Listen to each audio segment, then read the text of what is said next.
I really do appreciate it. So let's just kind of continue where we are right now. We are currently in Mordor. We're seeing one of the 5 regions that people will be taking a look at here on our Bullroarer preview tomorrow. It's kind of a evil area, isn't it? This is we are in Mordor. Yeah. Yeah. So the reason I bring that up is that we're actually planning to make this not a cakewalk to really fight some of the mobs here in Mordor. Yeah. So I do want to talk a little about that. There's a balance we've worked hard to strike where Mordor is not going to feel friendly, and it's not going to be easy. We're also not going to be Come on. I can talk closer to my mic. Well, no, you just got to turn. We will get this someday. It's also not going to be discouragingly difficult for our many loyal casual players. If you are a landscape adventurer, you are going to be able to make it through Mordor. And one of the tricks that we're using to make everything work for everybody is the farther off the road you go, the harder it might be. So if you want to stick on the main path, you'll be able to do that. And even for the casual players, you will find it a little bit more challenging. You'll also find as you gear up that you become more powerful too. Very, very cool. We could talk a little. We haven't touched basics on the broadest level. So we said there are 5 regions of Mordor. Yep. There is a 10 level cap increase. So players will now be able to go to level 115. Yeah. We're increasing crafting to 115 also, and providing a really nice suite of things that come with that. There's a myriad of small things that are coming along for the ride, like imbued legendary items. We've got a lot of gear. We've actually got a lot that we're giving away in general. I should say giving away. You're gonna have to earn it. There's a lot of treasure to be won in Mordor. There are multiple gear sets, and we're providing several different styles and flavors that will level you up through the 106 up to 115 as you go through. That we're pretty excited about. When you get through the main game, there's a system at the end that we're calling the Allegiance system that we'll talk a lot more about later. Yeah. That combines story and classic LOTRO endgame in a way that we're really pleased with. Let me toss the mic to you, quick, Sev, and have you talk a little bit about sort of our overall design here for Mordor. I mean, we're really trying to bring the Mordor of the books to life, make it kind of dark and scary and powerful and all the rest. And when you look at sort of what we have going here, you see a lot of design elements like, say, the evil swamps and the gothic statues and things like that. It's a little different from what we've done in some other areas of the game. I mean, we have it, but this is a whole different beast, isn't it? Sure. I mean, Mordor is the evil place in all of literature. It's probably number 1 in terms of just reputation. We have not only do we have evil areas, but we have a number of dark personages that are now rising in power, as is evident by the power vacuum left by Sauron. So the players are going to have to figure out, what is driving the darkness now that Sauron's gone, what is presenting itself as a threat to the rest of Middle-earth, and deal with it before the evil creeps out and starts causing problems and destroying bits of Middle-earth. Let me pass the mic to you, Chris. So, as a lore master, what separates Mordor out from some of the other darker places of Middle-earth? Other than Sauron, of course. Other than Sauron. I think, Mordor, more so than Angmar or Dol Guldur, Mordor has a lot of history. Sauron's been there, off and on. He took a vacation for a good chunk of the Third Age, but he's been there off and on for about 5,500 years. As opposed to places like Angmar, where the Witch King, was really only there for in the Third Age. So Mordor has a great deal of stuff that has gone on, that's reshaped the land, that has that spread decay and corruption and fire and shadow everywhere. And as a result, it's got a very full. We developed a very full background for the region that feeds into the main story, in a lot of different ways. It must have been fun to sort of get into and delve into. Was it ever fun? Because Tolkien did not really write a whole lot about what was going on in Mordor, except when, pestering people like the Last Alliance and Frodo came in to try to mess things up. It's very much existed behind a wall of darkness, literally and figuratively, for most of its history. So being able to go in and just give some indication of the cultures that were there before Sauron, what happened to them, who else is helping Sauron run the joint, especially and who's still left after he and the Nazgul are gone. Because it's not just Sauron. His 9 best buddies in the world are all gone too. So there's the people who are left are really kind of in a power vacuum, and that nature abhors a vacuum. Evil people abhor it even more, and they're working to try to build something out of the ashes. So, I don't know how much we do want to be fairly spoiler light here. You will not be able to see, for example, the epic book tomorrow on Bullroarer. This is by design.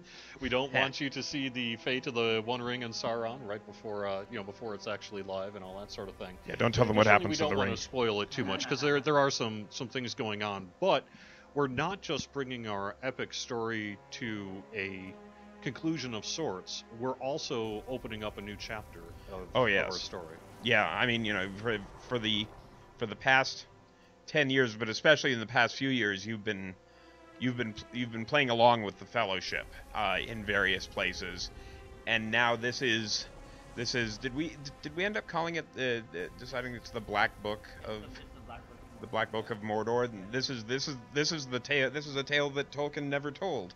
That takes place off camera when everyone's partying it up in Minas Tirith after the ring goes poof. So it's really there's going to be a lot of stuff people will find familiar, and and hopefully some stuff that's going to surprise people about what's going on in the Black Land.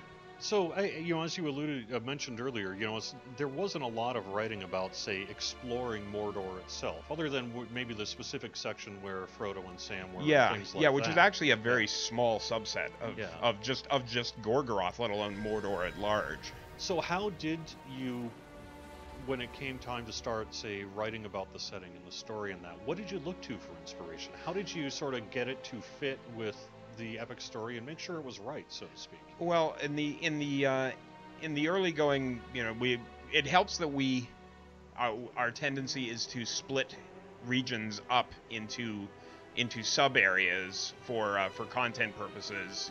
That helps with the gameplay, but also helps with the story development, because it allowed me to play off the notion of different factions fighting against each other for the, for want of a better word, throne of Mordor.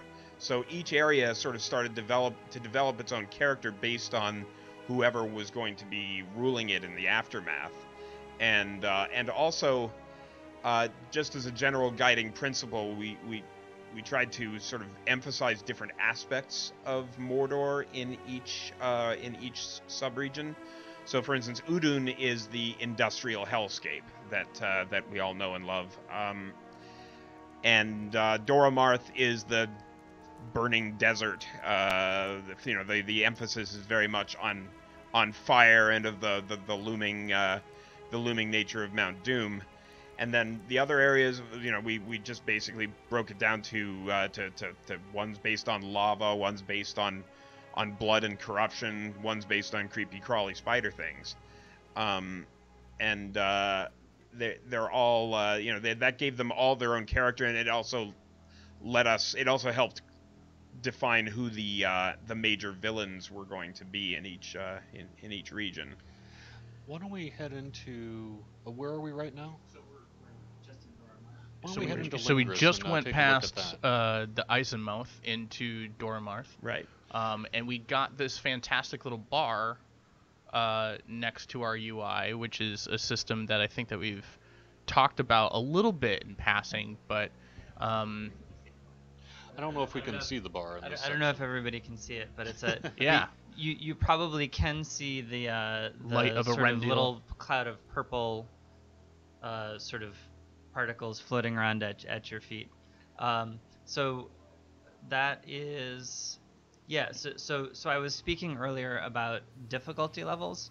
One of the things that we've added to Mordor specifically in order to thematically support increasing difficulty is the concept of shadow and light of Yarendel, which are drawn directly from the books. Of course, Mordor is the land where the shadow lies, and the light of Yarendel is the file that Frodo and Sam bring into Mordor with them that serves them very well at some key junctures. And we've used this to create a way of knowing how deep into the shadow you are, and providing a system for finding rewards that basically there will be some shadow on the main path. You're always in Mordor, and the deeper you wander off the path, the deeper into that shadow that's clinging to Mordor, that's corrupting the land, will be, which is also where some of the best treasures will be. So you will turn a corner, you'll see the indicator will show that you're getting deeper into shadow, and there you'll see one of the chests that you know is one of the chests that has some of the nicer treasure in it. We've taken a lot of care to make sure that this is not a system that competes or gates players from consuming the main content or ever feels like a stumbling block. We have the skilled smiths will be able to incorporate the Light of Yarendil into the very armor that you earn while you're adventuring in Mordor, and it's never going to compete for gear slots, which is something I want to specifically reassure players. That we're never going to ask them to make that choice. This is a system that's going to let you progress through the landscape, gauge the difficulty that you're in, feel cool when you wander into those deep pockets, and know that there's something good waiting for you when you get there. We had a question in chat whether or not we're actually looking at Mount Doom here. Yeah, this is literally Yes, we are. Yes. Mount Doom. Druin itself. That Yeah. is Mount Doom. We've entered Doromarth, which is the region that circles the top half of Mount Doom, and we're looking at it now in its state having broken open. We put a lot of hard work into getting it to look awesome, and we are pretty. And right. The work has not. We will be polishing Mount Doom with our wire brushes and yes, and our pomade right until the day of lockdown. Can we maybe shift gears and head into Lingris here? Hey, you want to go into Lingris? Yes. Hey, man. So Well, let's do that. I'll reveal a little bit, a tidbit of story that you'll encounter as you come through Mordor. There are certain There's dead orcs here. important personages who dwell around Cirith Ungol, who have been wounded and sort of stopped tending to their kingdoms. And as a result, we will find that region, girded in by the Morgai for lore fiends who know the map well, has become a little bit overrun with the spawn of this personage. Have I managed not to spoil that for anybody? James A over on Twitch says, if my Cinderin is serves me right, Lingris means Spider Valley. Is that? Yes. Yeah. Yes. Well, Nicely done. Yeah. that lets the Yeah. eight-legged spider out of the bag. If the webs weren't going to do it. If the webs weren't going to do it, exactly. We've had a lot of fun, as you could hear from Chris's description, in figuring out how to bring some of these biomes to life and really make them feel different and creepy and unnerving, all in their own ways. Absolutely. If I can ramble for a little bit, Sure, I'd please like do. to jump back to Yeah. something that we were talking about earlier. So with the Black Book of Mordor, you will not get to the epic book that concludes the story that we've been telling will not be on Bullroarer. You can go and read up on what happens, but you'll have to wait to see our version of it. You will be able to begin the first 2 chapters of the Black Book of Mordor, which is a new story that we're telling that is tied to Mordor. It may continue beyond the borders of what we're presenting now and go on for a while, but it begins in Mordor, and it's ultimately tied to the personalities that we're introducing that are vying for power and trying to make their way in a post-Sauron world. And that's not this Friday, but in a coming. Yeah, in a future Bullroarer. Not this Friday. Okay. Also All right. Also a And this is technical why we note, keep Tiber nearby. A purchase of the expansion basically gets you that story. Yes. When you have Mordor, you have that story from beginning to end. All right. So So I've taken the reins a little bit, and I've pulled us into Talith Uri. I don't know if is your mic on? It should be. I might be muted. Oh yeah, you are. Okay. Okay. Jacob took Cool. the reins. Quartermaster, you took the reins and got us into All right, Talith Uri. so- Because I like fire. And as we just sort of do a little tour of this area before we head into some other things like allegiances and treasure and some other things like that, and then additionally get people's questions, why don't we head into Talith Uri? That's where we're at. Oh, that's right where we are. now. Okay. Yeah. As You're you way can ahead tell of by me the there. enormous amount of lava and fire. I heard you Nice. like lava. This is the burning plain. Now, the notion between Talith Uri and Dora Marth, that is the plateau of Gorgoroth. I split it in half because the plateau is gigantic, but also because I wanted the players to get a flavor of what sort of a before and after of Mordor. Dora Marth is very much the Mordor that Frodo and Sam traverse before the ring is dropped. It's a hostile desert. But it is not completely shattered. Because in the book he basically says that most of the eruptions are happening on the south side of the mountain, which is lucky for Frodo and Sam because they're on the north side. So it stands to reason when Mount Doom goes boom, it, rather than just blowing the whole top off, it actually blew the southern side off the mountain and made this enormous sea of lava that swallowed about half of Gorgoroth, that we've called the Goshgorm, which in Black speech is the fire sea. So we're now at the edge of the Goshgorm, where I intend to build a summer home, and that's what it looks like. That's what happens when you drop a ring in a volcano, folks. Nice. There's a lot of fire. Yeah, and so there's a bit of, you can see on the left-hand side of the map there's all the encampments that that Frodo and Sam see when they're on top of the Morgai. A lot of orc tents and a town of Easterlings that suffered an unfortunate fracture when the mountain exploded. Whoops. And then around the bottom and the right are some of the fortifications of Mordor. The one at the bottom is built on the ruins of an old Gondorian watch point that was abandoned long ago. And on the right, that little sort of blot of lava is at the base of the fire halls of Nargroth, which I am currently in the process.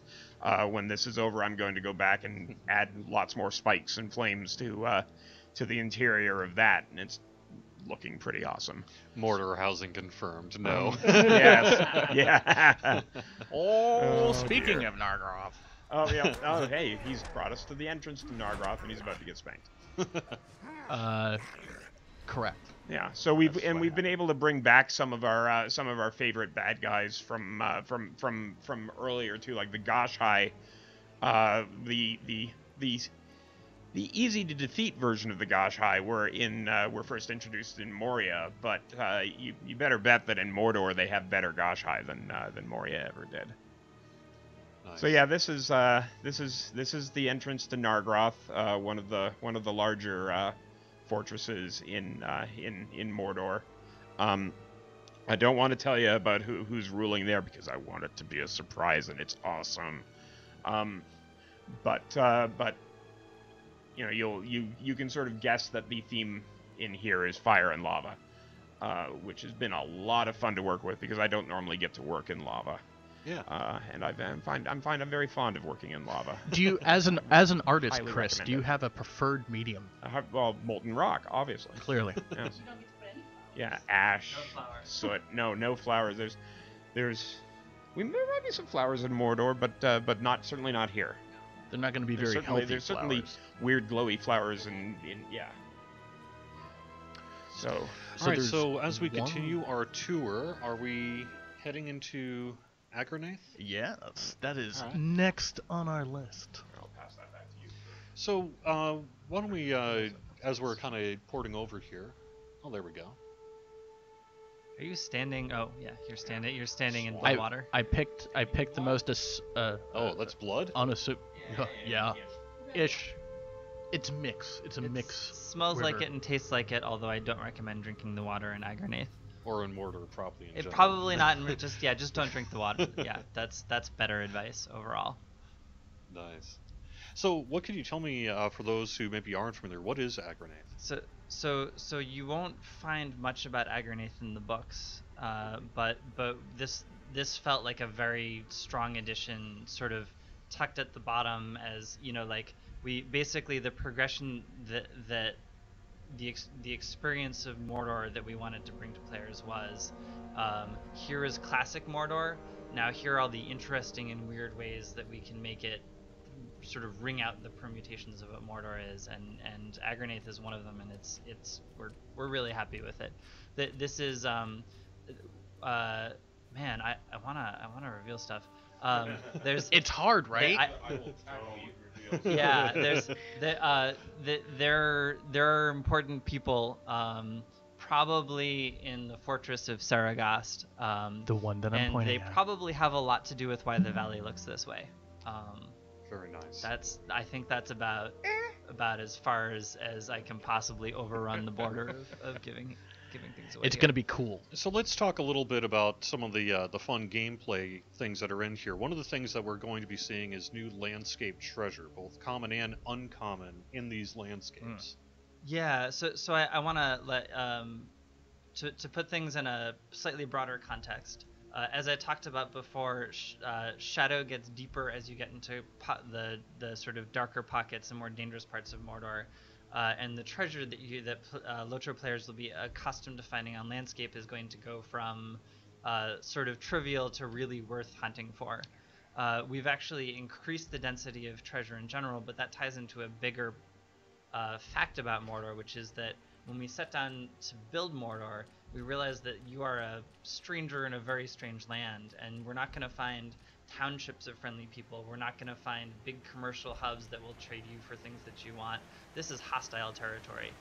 As you adventure through Mordor, you will find a ranger of Ithilien or a couple Gondorian soldiers camped out, keeping watch on a big, scary, dangerous region. And as a result, a lot of the content that you're going to encounter is going to put you're going to be saving far fewer orphans who wandered into the woods and walking into a region and deciding as the hero that you need to make this place safe for the people who are going to come in after you. You're going to find things on your own. You're going to pick up. You're going to realize that there's sort of important enemy bosses and take them out on your own. It's going to feel like you have more autonomy as a quester than in some of the others, and that's sort of the thematic goal that we've reached for, to bring you the true, authentic Mordor experience. Very nice. Someone asking, are we going to be picking flowers now? No. No flowers. In Agraнаth, the flowers may try to bite you as you walk past them. Nice. All right. Do not sniff them. Yeah, right. What about things like stable masters, things like that? So we're not gonna leave players high and dry. There will be stable transit. It will probably be, and we have done. This is not new to LOTRO. There will be a ranger or a soldier standing next to a horse, and they'll get you in and out of Mordor as your needs require. Yeah. But we're not. The only thing I can think of that I think I can say that we won't see are skirmish camps, which simply don't fit. Right. We'll have travel. We'll have all of the things, and it will feel feel and milestones, all the stuff, it will feel and be suited to the theming of Mordor. I like it. Ysaragon over on YouTube, and Mordor, the flowers pick you. There we go. Yeah. It's pretty accurate. All right, so I see a lot of questions. Oh, sorry. Sorry. Oh, who would be best to speak about the LI stuff? Legendary item Yeah. stuff. What are some of the questions we're Well, they're extending? just basically just, we've mentioned that there's going to be some new legendary item stuff in Mordor, and there's a lot of questions in chat basically. Oh, tell me what is it? So it's fairly straightforward. We're extending the track to concomitant with the level expansion. We are providing new relics to slot that will, that there is overall the big picture for gear is that everything is going to take a serious jump in power. The enemies are going to hit harder, and as you gain gear, you're going to hit back harder also. It's going to feel really different, and you'll take 1 or 2 punches before you get some gear on and take your stride, but we think it's going to feel good. To bring legendary items along with that increase in power, one of the things we'll be doing is providing new relics to slot in that will help make them much more relevant than they've been for a little while. Nice. That's the big news. A lot of what we're doing, I want to speak about gear a little more broadly too. A lot of what we're doing is we're for the gear that you'll get, we're returning to some classic stats that have fallen by the wayside. So one of the really good examples of that is we've been providing a lot of morale through essences in the past, and with Mordor we're returning to vitality, which we think is actually how things should have been, and you'll be getting a lot more of that power through the gear yourself. You'll see your maximum number of essence slots go down, especially at the start. Pick back up again, and we've done a little bit of a wiping the slate clean so that we can make the experience feel that much better and not be cluttered by sort of the pile up of things in the past that we've done. Yeah. There was a patch fairly recently that set the stage for some of the stat changes that we're going into Right. now. Amanda over on YouTube, a new relic slot or higher tiers of the existing relics, or different relics to slot in the existing slots? Existing slots, different relics. Yeah, exactly. One of the other things that we're excited about is as a way to solve a lot of problems and make play and earning treasure feel really good. We're allowing you to turn a lot of the gear that you find in Mordor into what we're calling Ashes of Gorgoroth. Right, So right. I actually have that up. Okay, So cool. I can show everybody timing. how it works. And actually, I will be happy to talk about this, but if Severin Sure. wants to talk about it, you're Yeah, why welcome don't you to go do for that. it? So we got this fantastic little crystal, flame of Anklamir, I think is how. Anklamir, okay. And as it's been explained to me, so completely correct me if I'm wrong, this item basically allows you to take items that don't work for you or are too low level or whatnot that you find throughout Mordor and convert them to the Ashes of Gorgoroth, correct? That's great. So there's always a balance between making a piece of equipment drop feel good because you weren't expecting it and you finally got it. Sure. But then there's a frustration where you need those last pieces of gear and they're just not dropping. So You get 10 of the boots that you already have. right. So what we have is a system where you can use the gem on one of these pieces of gear. Yeah. You turn it and basically deconstruct it into the ashes, and then later you can use the ashes to buy the gear that hasn't dropped yet. Yeah. So if you're diligent,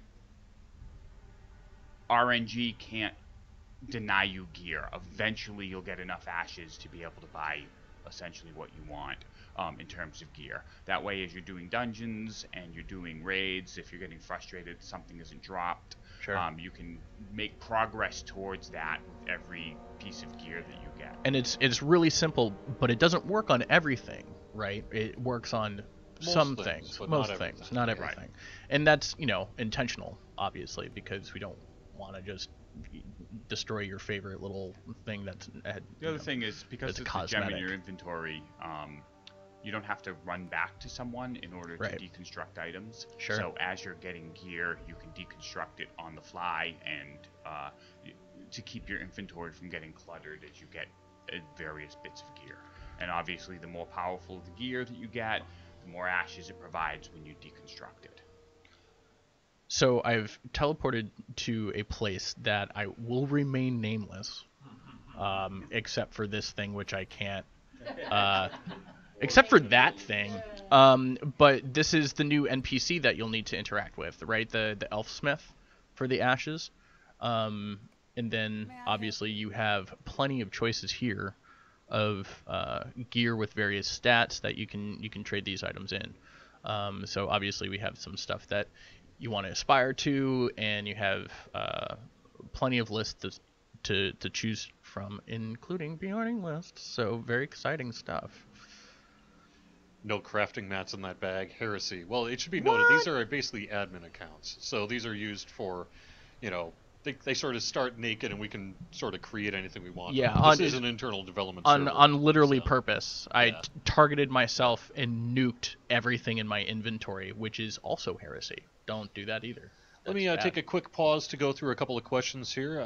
Nico over on Twitch, is there going to be any new PvMP gear? Not with the initial release of Update 21, but we do have some new Audacity gear that'll be coming later, hopefully in a point update not too long after the release of Update 21. We also had a question about, will we see an additional Virtue tier? And the answer to that is yes, there's an additional Virtue, right? Yep. From 19 to 20. Everyone should pass the mic there. Yep. Yes, indeed, you will go from 19 max on a virtue to 20 max on a virtue. All right. Let's see. Can you fish in Mordor? Probably I not. sure hope not. We did have an early bug, Yeah. which may or may not yet be fixed for Bullroarer, where you could in fact fish in the lava. That will not go with the final shippable product, but yes, exactly. So you could at one point fish in Mordor. You will not be able to. Does anyone know the question about Rangers Verde here? Will imbued level 100 first stage legendary items still be top tier, or do we need to get new legendary items? You do not need to get new legendary items. You'll want to get new relics to put in your legendary items, but when we promised with imbuement that level 100 legendary items were the end of the train for that, we were telling the truth. Your level 100 legendary item is still the best legendary item. You will have the ability to rank up more imbued legacy tiers, but you get to keep the one you have. I wanted to address Andang's question over on YouTube. Thanks, Andang. So just to clarify the story, the epic story quote ends with the expansion and some new story starts. The answer is we're not necessarily calling an end to the traditional epic story, but we are beginning a new story of our own here with the release of Update 21. That's not to say we won't ever return back to the epic story, but we're transitioning over with the fate of the One Ring and Sauron and telling our own story for a little while here at least. Yeah, Is that correct? Is yeah, that okay? yeah. Tolkien scholars will note that there are other things that happen in the books that could certainly feature in LOTRO in the future. But we have a lot of stories we want to tell too, so we want to treat the two separately. We'll come back to members of the fellowship eventually. Yeah, Oh, right, absolutely. exactly. That there's basically there are places to follow the members of the fellowship. So as long as we're answering questions, let me sort of ask the big one, and this is going to be for you, and you're probably not going to be able to answer it. I might When not can be we able to answer pre-purchase? it. How much will it cost? Will we have multiple editions? And where can I find out more information about this? So the fact is that there is no additional information at this time. We will let you know very, very loudly the moment that changes. We are looking at a couple different editions. We are going through the details of it. As far as pricing and all that fun stuff, that has not been finalized, and we can't talk about it, obviously, since it's continuously shifting.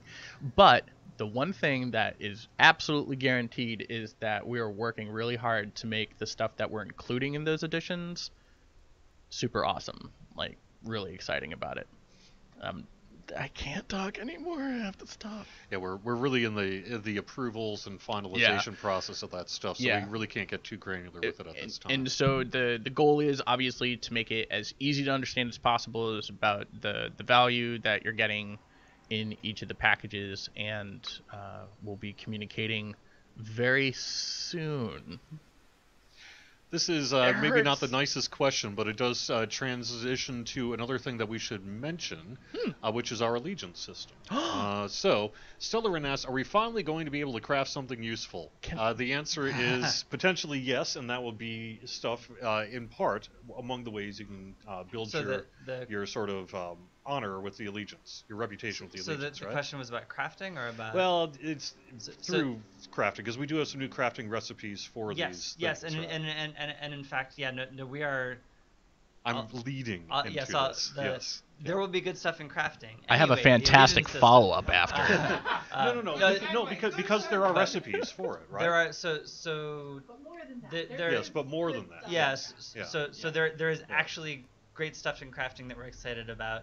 There are a lot of really great rewards to be earned from the allegiance system, which may tie into the crafting system, although it's primarily a distinct system. So let me sort of lay out the broad framework for the allegiance system. Once you have gone through Mordor, you'll actually be partway through. We're not going to put really strict requirements. Which on I it. have to confess, I didn't finish that quest, so I can't show the UI window. Oh, okay. You can't show. You'd have to be. I'm that guy level today. 110 too. I'm really sorry. So players who go into Bullroarer will be able to see this screen. You won't be able to go very far with it, but you'll get to take a look at it and sort of get a sense of where it's going. As you become a master of Mordor, you will be able to pledge your service to the men of Gondor, the dwarves, elves of Lothlorien, hobbits of the company. Hey, would the dwarves happen to be pledging allegiance to someone by the name of Thorin?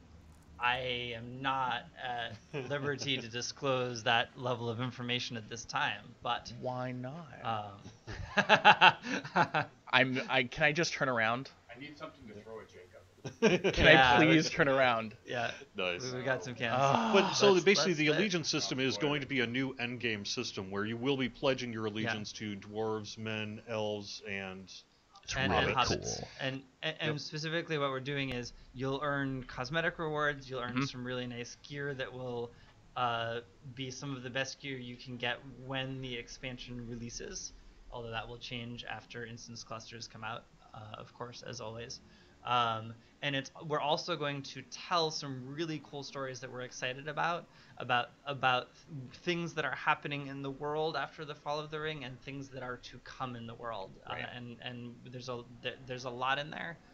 You can probably take some guesses based on the content, again, if you're a scholar of the books.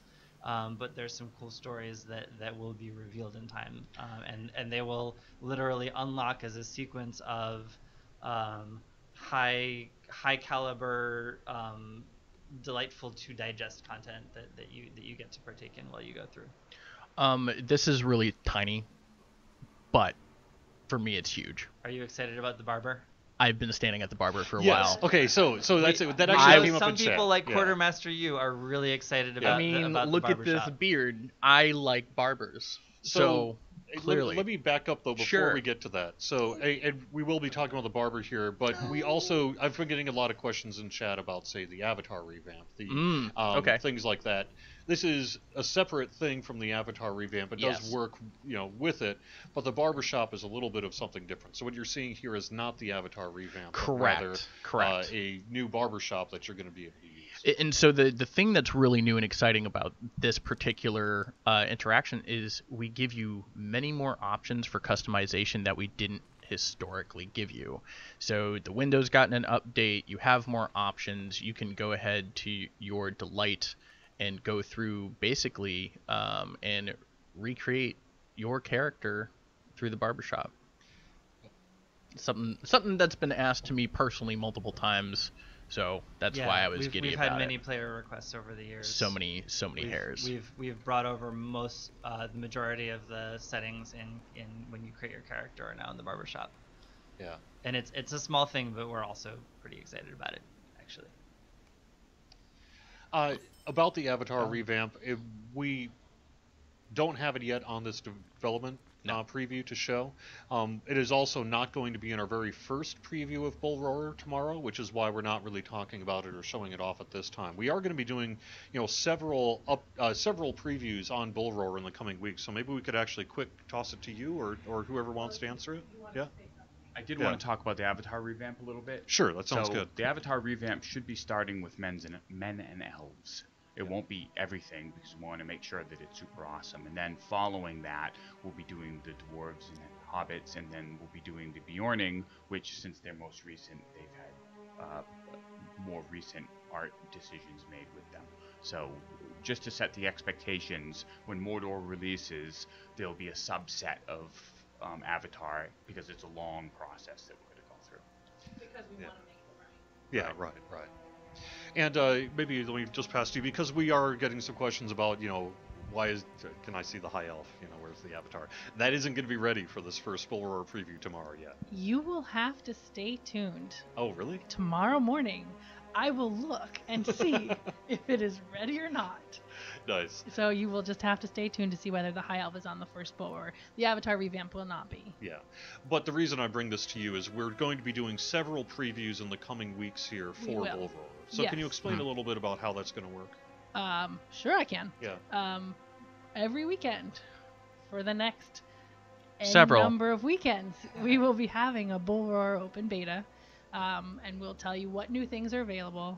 And we would love for you to join us and give us your feedback and send in your bug reports, because we really want to make this update the best that it can be, which we can't do without players saying, "Hey, I love this. Hey, I hated that." Yeah.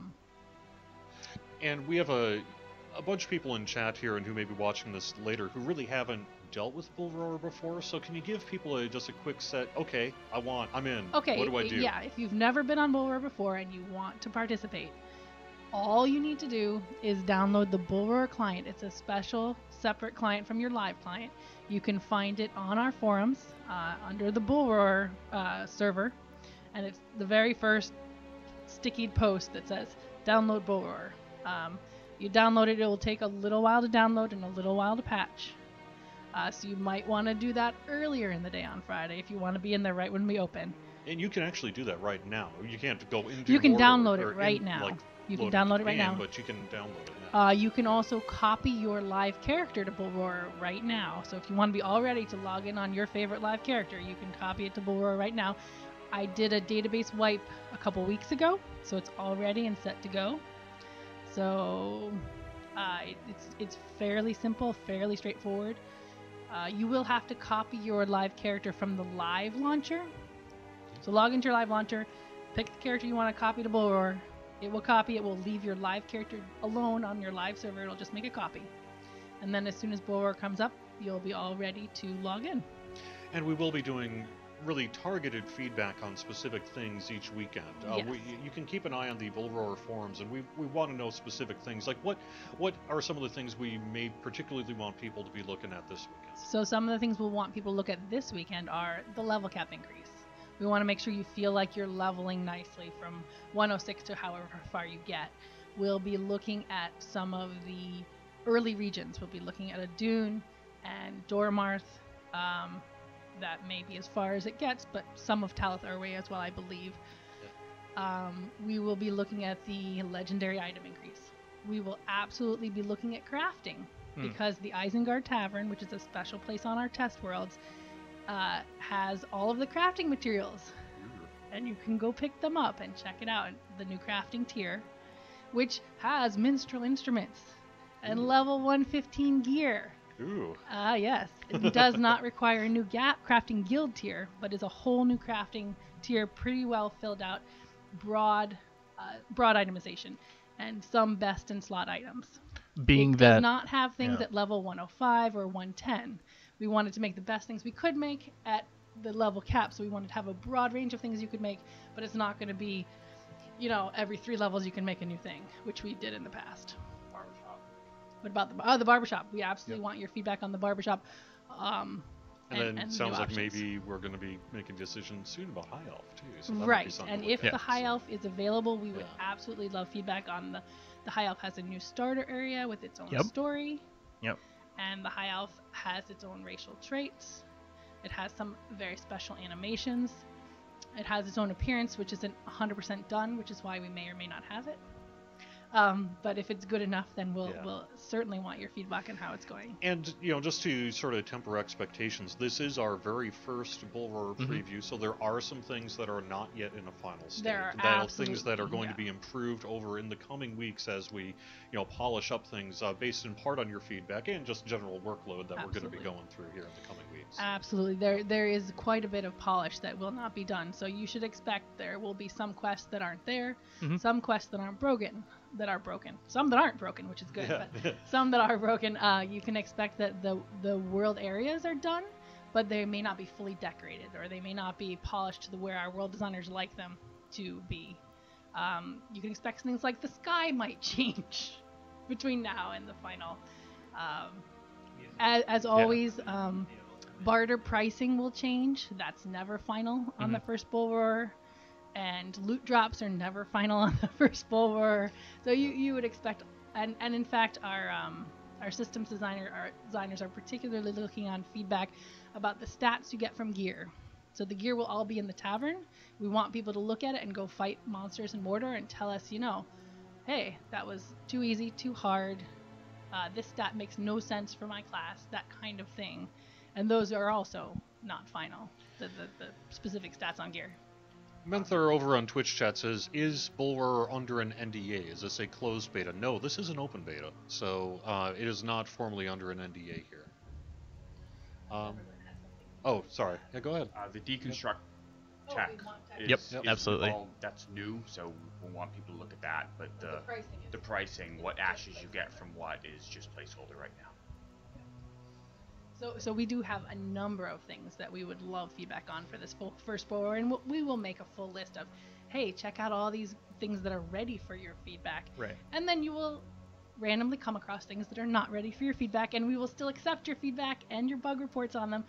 Just know that those things just weren't done yet. And when someone does run into something they want to report, how should they go about doing it? If you are in the game and you hit /bug, it will open a browser window that has a bug report that you can file and fill in as much information as you can. I will do it for you Yeah. now. Oh no, it doesn't work on internal servers. Right, but that's basically it opens there's going to be a the in-game thing. browser, and then there's a report a bug button. Hit the button, it'll open your external browser. You can also go to help.lotro.com. Yeah. So you could open it externally, Jacob, in a browser window.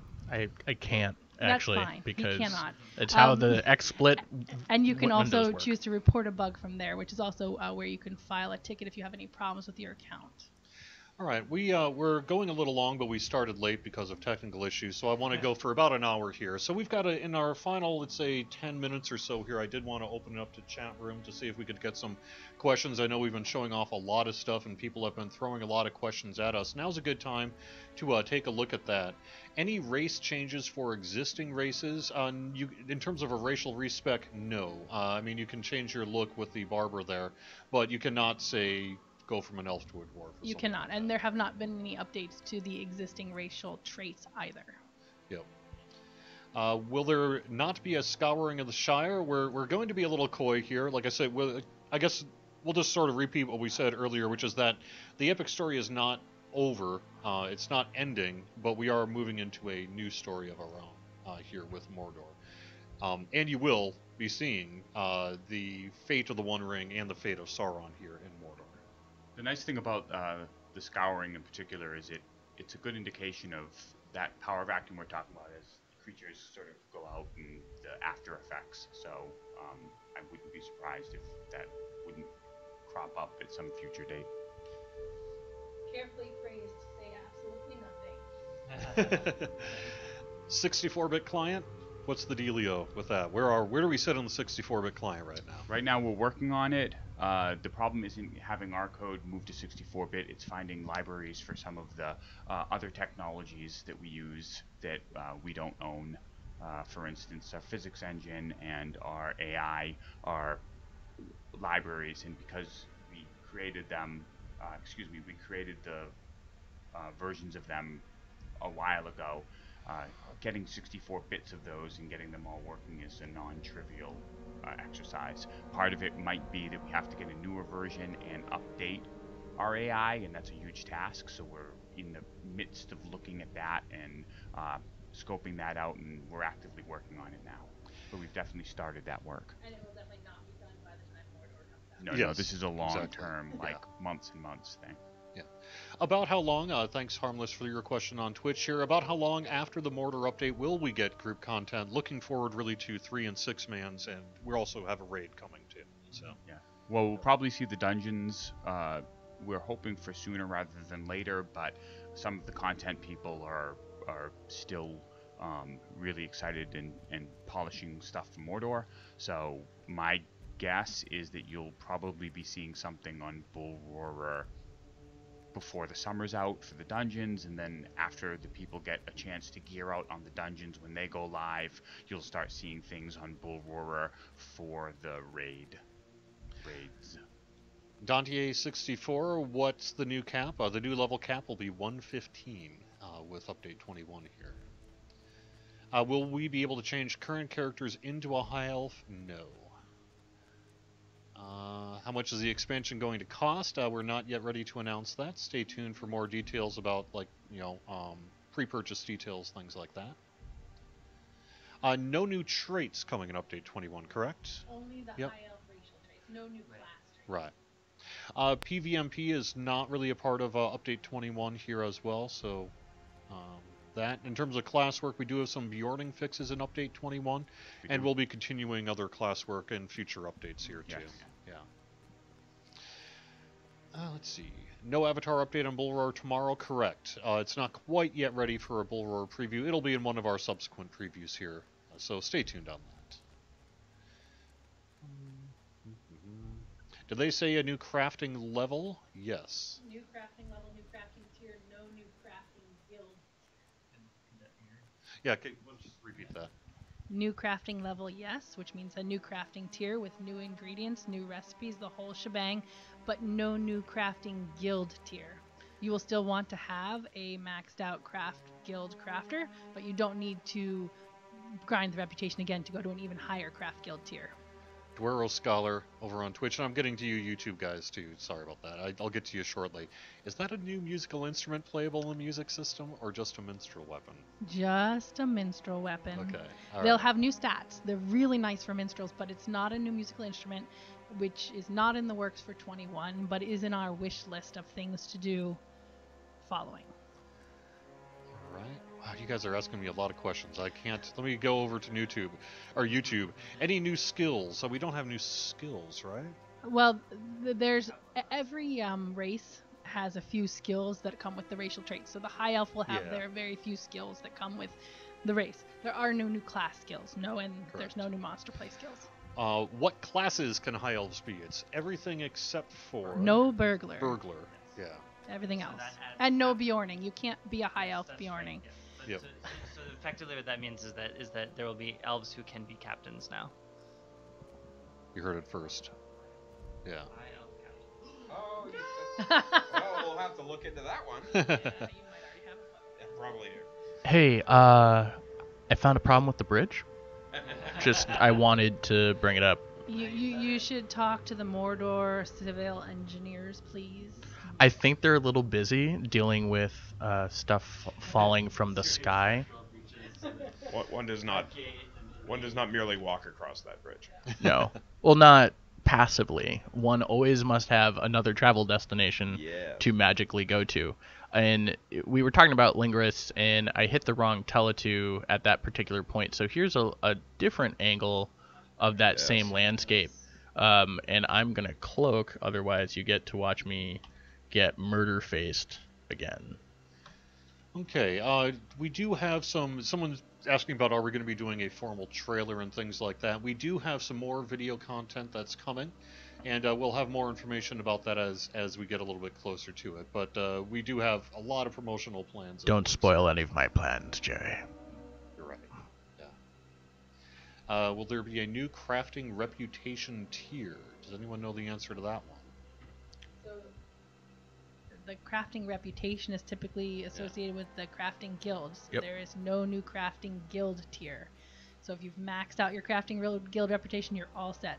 There is a new crafting tier, which you will have to get craft XP to fill out to make the stuff you want to make and have it crit. I hope that answers the question. I think so. Will the race revamps be all ready when the final release of Mordor comes? If you're talking about the Avatar revamp, that is set for update 21.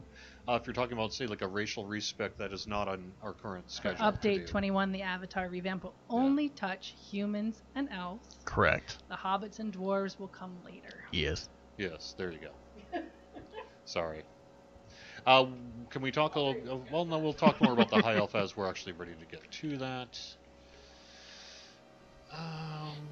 Wow. Epic Battle Scale Thrower instances.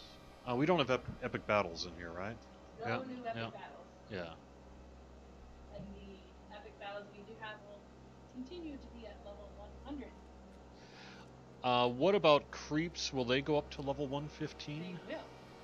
Feel that. If you have a creep character and you log into Bullroarer, you will notice that you magically become level 115. If you make a new creep, you will also be level 115. All right.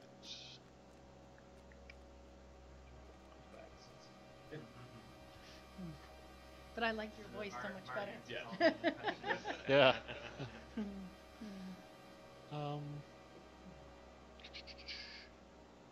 Just trying to see if we got some good questions we can actually answer here. So many great questions we cannot answer.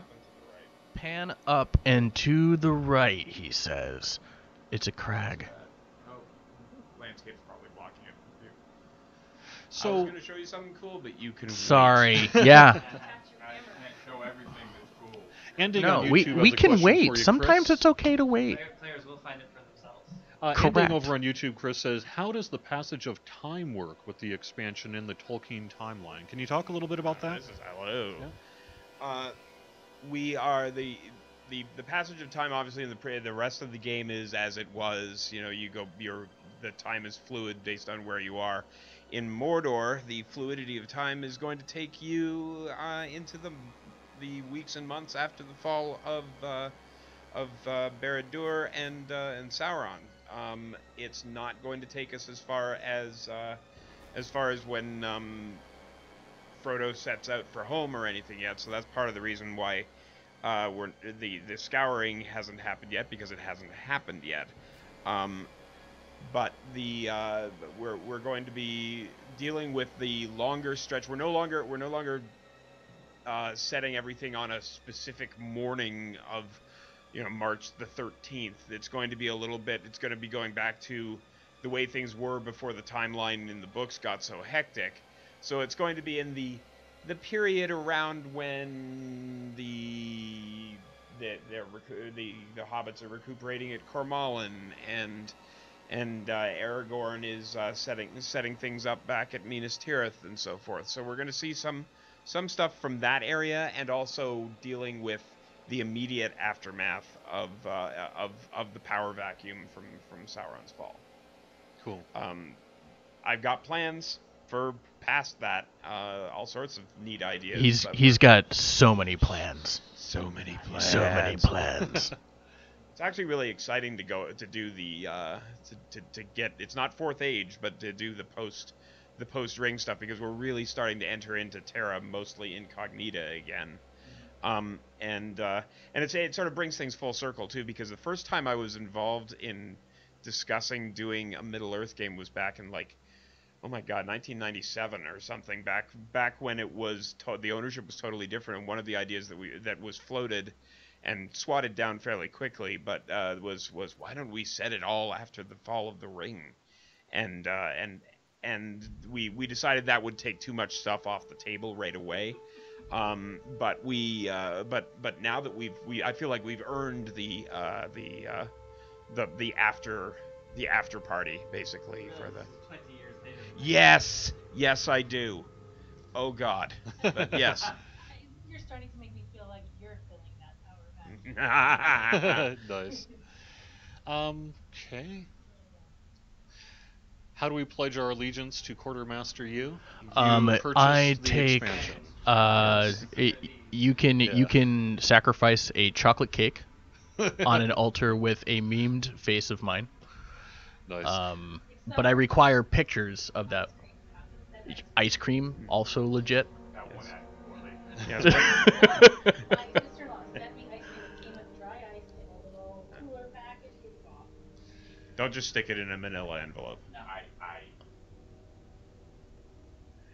I maintain Yeah. that whole and poorly. Related to the pledging, though, Franz TR over on Twitch asks, what'll be different, essentially, pledging between the dwarves and the elves? Are there different bonuses, different sort of...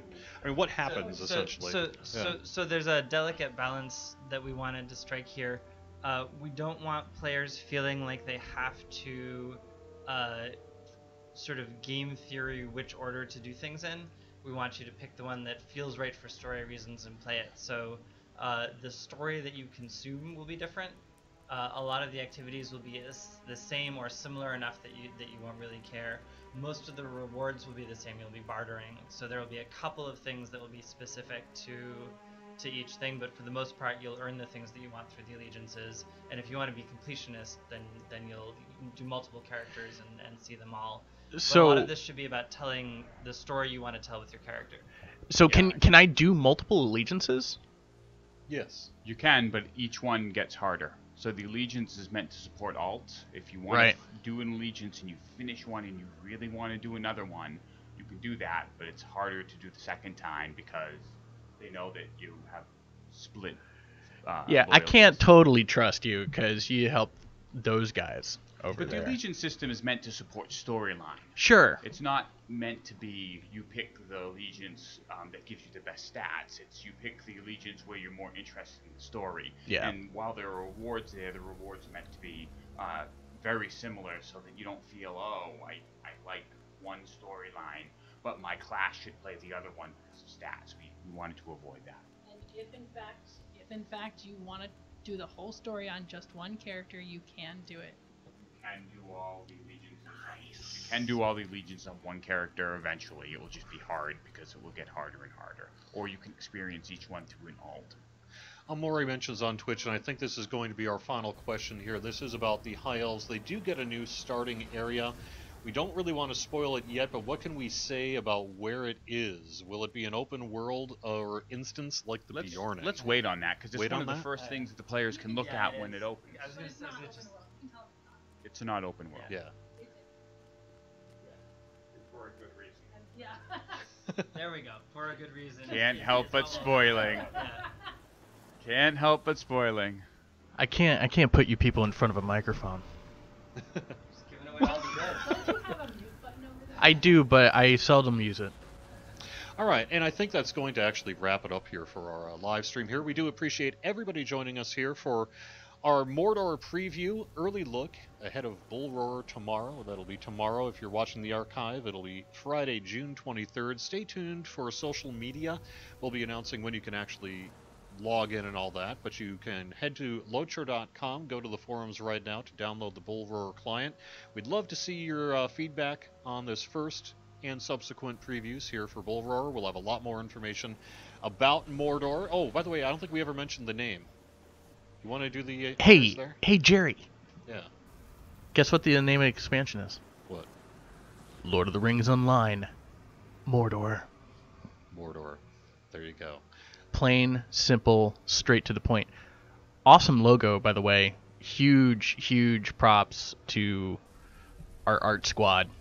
I'm not even calling them a team anymore. Yeah. They've got an upgrade squad. Also, just want to thank everyone. We've had hundreds of you chatting with us over on Twitch and YouTube and Facebook. We really do appreciate you being here. For those watching the archive after the fact, thank you for watching. We look forward to telling you a whole lot more about Update 21 Mordor in the coming weeks. So thank you for joining us. Say goodbye, everybody. And Bye. we'll talk to you again soon. Ciao. Bye-bye.